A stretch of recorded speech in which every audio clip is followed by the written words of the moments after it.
मसवासी में उप मुख्यमंत्री केशव प्रसाद मौर्य की हुई जनसभा। सपा और कांग्रेस को एक्सपायरी डेट वाली राजनीतिक पार्टियां बताते हुए बोले कि समाजवादी पार्टी अब समाप्तवादी पार्टी हो गई है। सपा को तो प्रत्याशी ही नहीं मिल रहे हैं। समाजवादी पार्टी अब बीमार हो गई है, जबकि भाजपा पूर्ण रूप से स्वस्थ है। लोग बेसब्री से कमल के फूल का बटन दबाने का इंतजार कर रहे हैं। जनता को विकास चाहिए, गुंडागर्दी या भ्रष्टाचार नहीं चाहिए। अब उत्तर प्रदेश बदल रहा है। गरीबों को जन कल्याणकारी योजनाओं का पूर्ण लाभ मिल रहा है। भाजपा का नारा सबका साथ सबका विकास पूर्ण रूप से सही साबित हो रहा है। जनता को डराने धमकाने का काम सपा सरकार में हुआ है। भाजपा ने केवल विकास को ही महत्व दिया है। भाजपा सरकार गुंडागर्दी से मुक्त करने के विकास के पथ पर रामपुर प्रदेश और देश मोदी के नेतृत्व में योगी आदित्यनाथ आगे ले जाने का काम कर रहे हैं। किसान सम्मान निधि, गरीबों को मुफ्त राशन, आयुष्मान कार्ड से 5 लाख रुपए तक का मुफ्त इलाज भाजपा सरकार के बिना भेदभाव के हर वर्ग के लोगों को दिया। जनपद रामपुर के नगर पंचायत मसवासी में 45 मिनट रुके उप मुख्यमंत्री केशव प्रसाद मौर्य। चुनाव नहीं है, यह चुनाव देश को 100 वर्ष आगे ले जाने का चुनाव है और भारत को गरीबी से मुक्त कराने का चुनाव है। तीसरी बार मोदी सरकार बनाने का मतलब विकसित भारत बनाने का चुनाव है। भ्रष्टाचार से मुक्त भारत हो, यह काम कौन कर सकता है? क्या ये सपा और इंडी कांग्रेस का इंडी गठबंधन कर सकता है? क्या कर सकता है? क्या बताओ, कर सकता है क्या? ये काम भारतीय जनता पार्टी कर सकती है, माननीय नरेंद्र मोदी जी कर सकते हैं। 10 वर्ष में 2014 में आपने कमर खिलाया था यहां पे, लेकिन 2019 में सपा बसपा का गठबंधन हो गया था और हमें यहां सफलता नहीं मिली। लेकिन जब वो चुनाव आया तो आपने 2019 में हुई हार का बदला लेकर के कमल खिला दिया। मैं आप सबका अभिनंदन करना चाहता हूं। हमारे प्रधानमंत्री जी जो कहते हैं वो करते हैं और उन्होंने जो कहा है वो करके दिखाया है। अगर उन्होंने देश से वादा किया है कि हम विकसित भारत बनाएंगे तो आप विश्वास रखना, विकसित भारत बनेगा। अब आप सब यहां बैठे हो, आप से लगेगा गांव में जाओगे विकसित भारत का हमें क्या फायदा होगा? विकसित भारत में जैसे आप अभी बहुत सारा वर्णन हमारे माननीय जो पूर्व वक्ताओं ने यहाँ पर अपना विचार रखा उसमें किया है, लेकिन जो अभी आपने देखा वो तो झांकी है, पूरी पिक्चर बाकी है। पूरी पिक्चर बाकी है। बहुत सारे लोगों की बहुत सारी अपेक्षाएं होंगी। विकसित भारत का मतलब अपेक्षाएं पूरी होंगी, किसानों की समस्याएं दूर होंगी। मेरी माताएं बहनें बैठी हैं, 33% आरक्षण महिलाओं को दिया गया है देश की विधानसभा और लोकसभा में।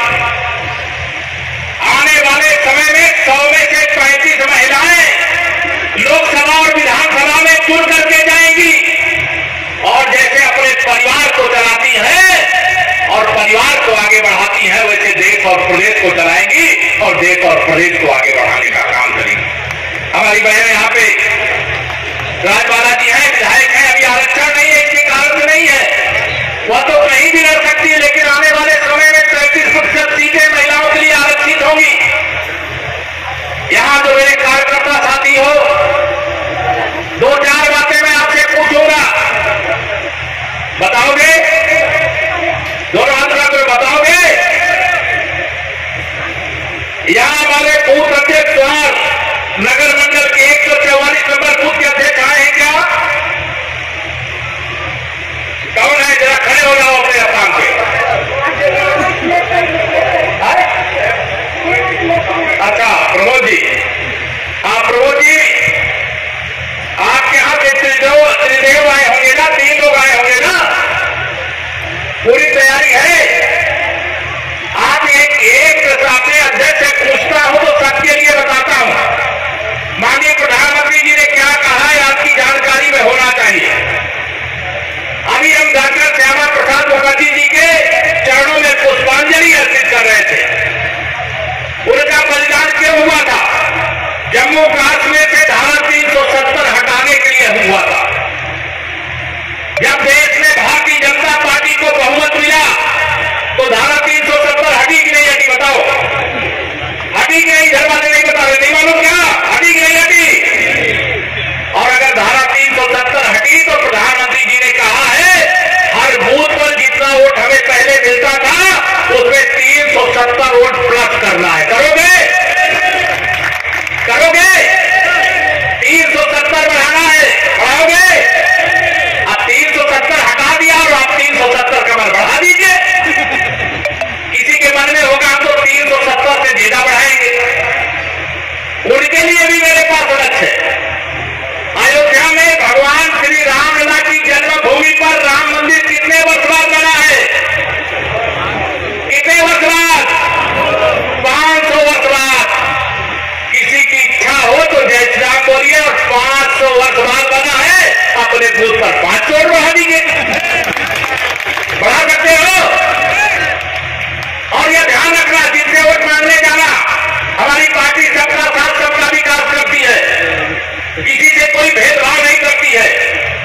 आज अगर मैं आपसे सवाल करूं, आप में से कई लोग ऐसे होंगे जिनके गांव में प्रधानमंत्री गरीब कल्याण अन्न योजना का राशन मिल रहा होगा।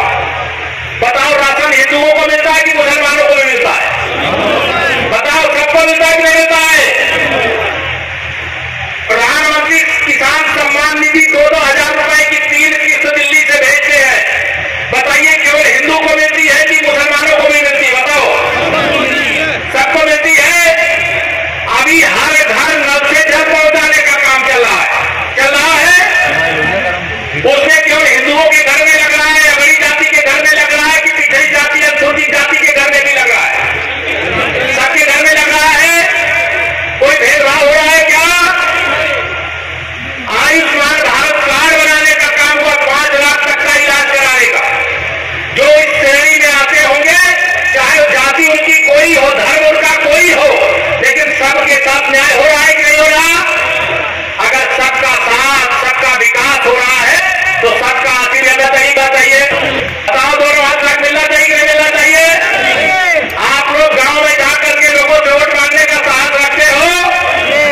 लोग वोट देना चाहते हैं, इंतजार कर रहे हैं कि भारतीय जनता पार्टी के बूथ समिति के कार्यकर्ता आवे, हमसे वोट मांगे। कई लोग यह सोचते हैं अगर हम वोट दे देंगे तो भाजपा वाले मानेंगे नहीं कि हमने वोट दिया है। इसलिए मैं आप सभी कार्यकर्ताओं से, माताओं बहनों से विशेष तौर से कहना चाहता हूं कि हर घर में जाइए। यह वोट विकसित भारत के लिए है। कमल का फूल, एक वोट एक गरीब की जिंदगी को बदल देगा। एक नौजवान के उम्र में जो संकट को दूर कर देगा। ये जो भ्रष्टाचार के कारण से देश बर्बाद हो रहा था, आज विकास के नए कीर्तिमान स्थापित करने का काम केवल 10 साल में मोदी जी ने कर दिया। कांग्रेस और सपा वाले तो 60 साल एक दूसरे के पूरक बनकर के सरकार चलाते रहे, लेकिन जो मोदी जी ने 10 साल में किया, ये विरोधी दल के लोग 60 साल में वो काम नहीं कर पाए। मेरे भाई बहनों, अब इनको मोदी जी से परेशानी है। ये कह रहे हैं कि मोदी जी छापा क्यों डरवाते हैं? अच्छा, ये बताओ, जिन लोगों ने देश को लूटा है, ये सड़कें तो पहले भी बन सकती थी, बिजली पहले भी 24 घंटे आ सकती थी। जिन किसानों के नलकूप लगे उनको बिना पैसे की बिजली पहले भी दी जा सकती थी। 2-2 हजार रुपए की किसान सम्मान निधि पहले भी दिया जा सकता था। प्रधानमंत्री गरीब कल्याण अन्न योजना का राशन पहले भी मिल सकता था। प्रधानमंत्री आवास पहले भी मिल सकता था, लेकिन पहले नहीं मिल रहा था क्योंकि जो पैसा सरकारी खजाने में आता था वो भ्रष्टाचार की भेंट कर जाता था। योजनाएं ऐसी बनाते थे कि नाम तो गरीबों का हो कि हम गरीबी हटाने का काम कर रहे हैं, लेकिन वह जब योजना बनाते थे दिल्ली में बैठ करके किसी गरीब के लिए कि हम उसको 100 रुपया की योजना का लाभ पहुंचाएंगे, तो उसके पास 100 रुपए पहुंचते पहुंचते 15 रुपया पहुंचता था, ये 85 रुपया बीच में खा जाते थे मेरे भाई बहनों। और यह मोदी जी ने जब देश के करोड़ों लोगों का बैंक का खाता खोल दिया, 52 करोड़ खाते खोले गए हैं, 9 करोड़ से ज्यादा बैंक खाते यूपी के अंदर खुले हैं, और उन्होंने कहा जो भी पैसा होगा हम नगद नहीं भेजेंगे, सीधा खाते में भेजने का काम करेंगे। परिणाम क्या हुआ? 34 लाख करोड़ रुपया